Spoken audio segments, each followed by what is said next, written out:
Hello, Aries. What you're watching here is your reading for love and relationships for March 2019. So as I shuffle the cards here, for those of you who are new, there are going to be 10 cards. I'm going to lay out 9 cards, 3 rows, 3 columns, 3 by 3. I'm going to pay attention. I'm going to discuss the middle card, the major arcana, and any prominent elements like swords, cups, pentacles, wands. I'm going to be paying attention to those. Those elements and energies are very important. Swords represent air, and air is the energy, it's the element of thinking, judging, the way you perceive reality, communication. If you see pentacles, those are more grounded, more practical. They're usually related to problem solving, sometimes money and the physical world.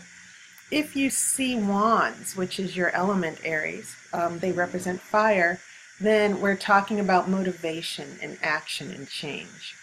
And also creation. And then finally, when you look at cups, you're also looking at emotions and feelings and love. So those are, that's how I'm going to approach this reading. And for those of you who are long-term subscribers, you know how I'm going to do this. So the first thing I want to point out is the center card, which is 6 of Swords, but also the prominence of these swords here. This first row is your past, this is your present, this is your future. So from the past, you do have a 9 of Swords with a 5 of Swords. And those two cards together, because swords once again represent the psychological anxieties and fears, the ego. Sometimes it represents communication. So I'm seeing a big bumping of heads, a lot of misunderstandings happening from the past. But luckily for you, another 9 shows up. You have a 9 of Swords here, which is the drama and anxiety card. But then you have a 9 of Cups, which is more fluid and attached to this element of love and feelings. And it's also the card of being sociable and happy home and being with your loved ones. So it feels like the past, a lot of issues within the home, within the relationship. And this 5 of Swords, which is the card of arguing, confrontation, rejection, it seems to be getting in the middle.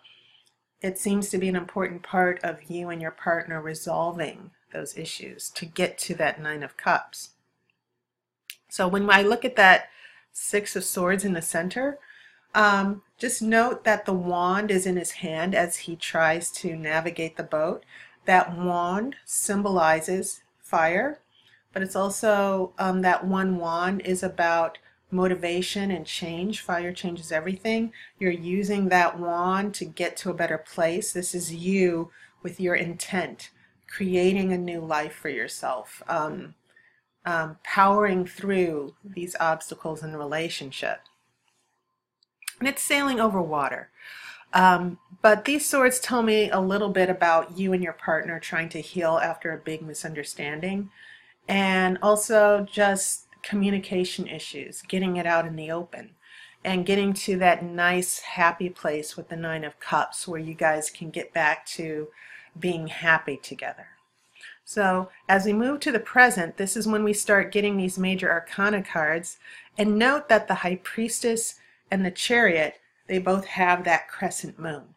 The moon is associated with the subconscious, and the subconscious holds all our memories, and it's also where all our fears and anxieties reside. This is when we get triggered in our relationships, when we start going back to those old negative patterns from childhood and feeling abandoned. Well, the High Priestess, she's on top of it, and this is such a wonderful card when you feel like you're panicking and freaking out, or you just get very, very scared. The High Priestess doesn't get scared. She keeps her emotions under control. She trusts her gut. And some of you might need to do that. You're going to have to pull back on your emotions, because fire signs can have a big temper, And they can also just be very intense and overwhelm and try to control the whole thing.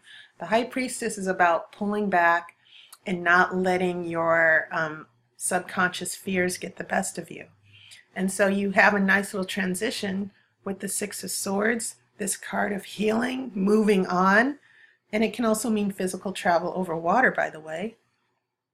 But it's nice that another traveling card in the major arcana follows that Six of Swords. The Chariot.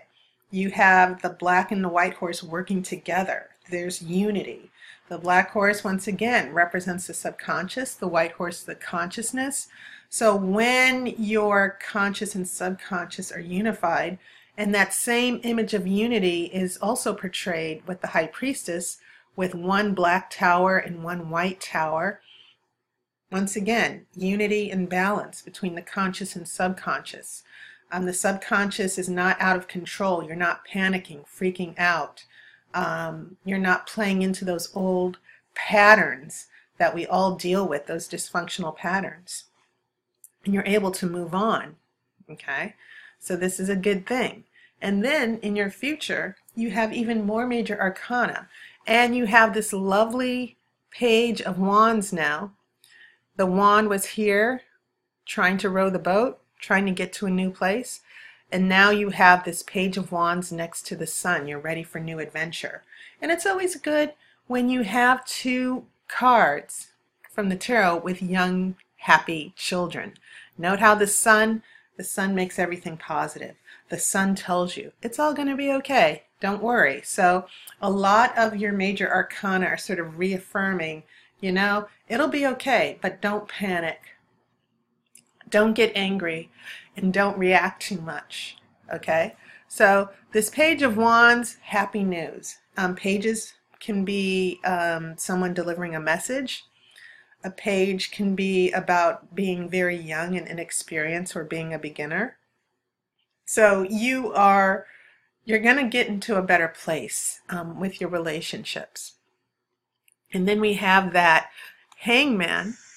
And the Hangman is always about just keeping it together while you get through a very tough time. So Aries, yes, because it's Mercury retrograde, a lot of you might be dealing with very difficult communication issues with your partner. Your partners, some of you could be dealing with arguments, real arguments, where you two just don't seem to be able to work it out, or maybe an argument that happened in February. So looking at how all of that is playing out, it looks like the oracle is sort of saying, just calm down. Okay, don't let your fire energy get out of control here. It'll all work out. So what you're seeing here is me pulling your outcome card. And your outcome card, it's going to be a King of Wands. How do you like that? Okay. So that King of Wands, the king is the ruler. The king is in control. The king calls the shots. And not only that, obviously that fire, it doesn't hurt that the king is holding a wand. So you're actually going from a Page of Wands to a King of Wands, which is excellent. The King of Wands is not associated with Aries. It's usually associated with the Sagittarius. So it's still good though, because you're ending in fire. The king is in control. You're going to be on top of this. All of this drama that your partner in love interest is putting you through, you're going to see it for what it is. And you're going to sort of, as I said, pull back. The king keeps everything under control, but he's optimistic. He gets his groove back, and he decides, okay, I know what I need to do. So that king energy is going to be very useful as you make your way through March, as your partner, some of you might have your partners pushing you away. Just give them some space. It will all work out. Okay? So that was your reading for March. Thank you for your support, all my subscribers, all of my clients. You might have a chance to talk to me next Friday for a super chat, so stay tuned for that as well. I hope you're doing fine and you're making it out of this winter season okay. So I'll see you next month. And as always, I wish you love and light.